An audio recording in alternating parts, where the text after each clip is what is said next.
All right, it's Media Day. We're talking 22-6A, and I'm joined by Deer Park head coach Austin Flynn. Coach, it happens to everybody, but you got hit with graduation pretty hard. Talk about, you had a nice finish and got into the playoffs that this year or last year, but do you have to replace a lot, or do you have a lot of young guys coming up that can that you think can fill those roles? Well, we think we've got a pretty good group that's coming up and our young guys, but we got to replace 4 out of 5 offensive linemen, which is hard, which I don't care how good or talented the guys that are coming up beforehand, experience, always trumps a lot of those skill sets. So hopefully early in the season, a lot of our receivers, running backs, our quarterback did not start last year, but got quite a bit of time. So hopefully those guys can take some of that load off of those big guys up front until they get some experience. But like you said, I'm going to replace 4 out of 5 offensive linemen up front. It's hard. But I really like where spring did. Obviously we got to go through spring training this year. I know not everybody got to do that, but through the summer and in the off season, getting back to a little bit of normalcy. But I really like the progression with those new guys, and we still have a lot of question marks. And fall camp will be big for some of those question marks, obviously. And, on the flip side, on the defensive side, there's a lot of really good defensive linemen as well. So, but feel like we got a lot of good young guys, too. They got a lot of reps last year. And then linebackers, well, we're going to have to play some guys. So, kind of both sides of the ball, it seems like up front. And that we got to find some experience and some guys to replace some of those shoes. That's probably one of the benefits of being in a 7-team league. You got 4 non-district games to try to figure some things out. See which one of the big boys very fortunate to be in that situation this year. So, because as soon as that is over, you got your district play, and you got a Dobie team that is difficult to beat. They went through the district pretty easily last year.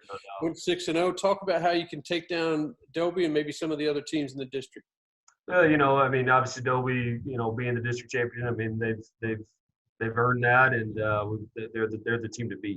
And so at the end of the day, I think we just got to execute a little bit better on some things, and they made some big time plays that we did not, and I think that was the biggest difference. So hopefully we can rectify that a little bit, try to address some of those concerns that we had last year.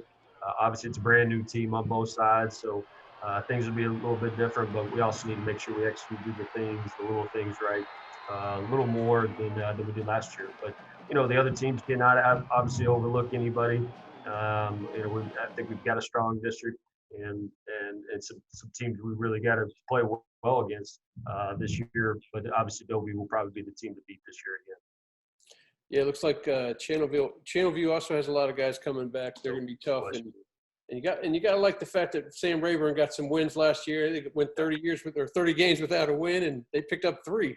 And I'm from Deer Park, and I told Coach Stafford that was the best Sam Rayburn team that I've seen in a long time. So I think he's got those guys going the right direction and doing a really nice job over there. Talk a little bit about your running game. I know you say your offensive line is young, but you've got some running backs that can do some things. They were all district team players, especially Alex Arqueta. Talk a little bit about him and the junior guy coming up as well.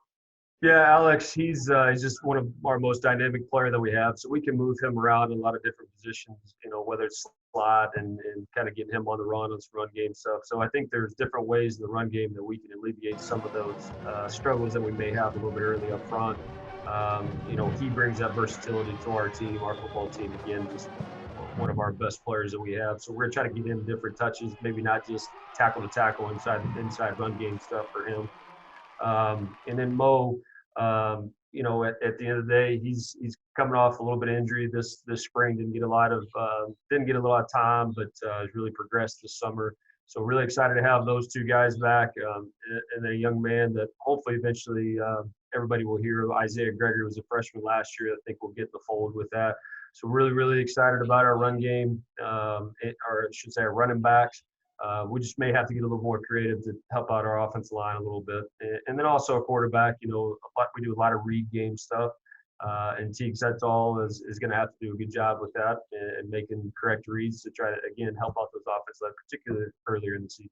We talked about getting through this district and Dobie and all that stuff, but once you do get through that district, that daunting task of going up against 21-6A, it's it's difficult to be matched up with arguably probably the best district in the state. Probably Is so. that the week before your playoff game? Is that a deal where the kids are just like, are they hyped, or are they just like, oh my God, what are we going to go up against here? Oh, yeah, no, I mean, I think they see, I think North Shore's been number one in the state, it seems like, for, I don't know, the last 4 years. And ever since I got here, I mean, they've just been really talented, and, had to play at Tuscaloosa the year before that, and North Shore, obviously, this year.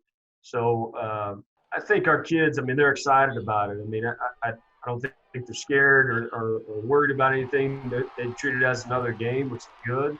Now, we're not even close, obviously, with the score the last 2 years against Tuscaloosa and North Shore.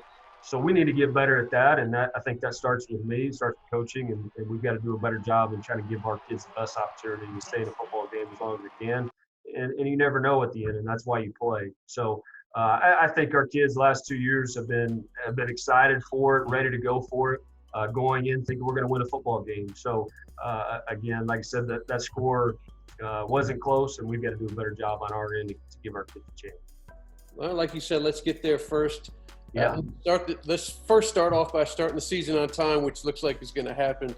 I appreciate you joining me, Coach Flynn, and good luck in this 2021 season. Ward, thanks for having us and everything you do for high school football.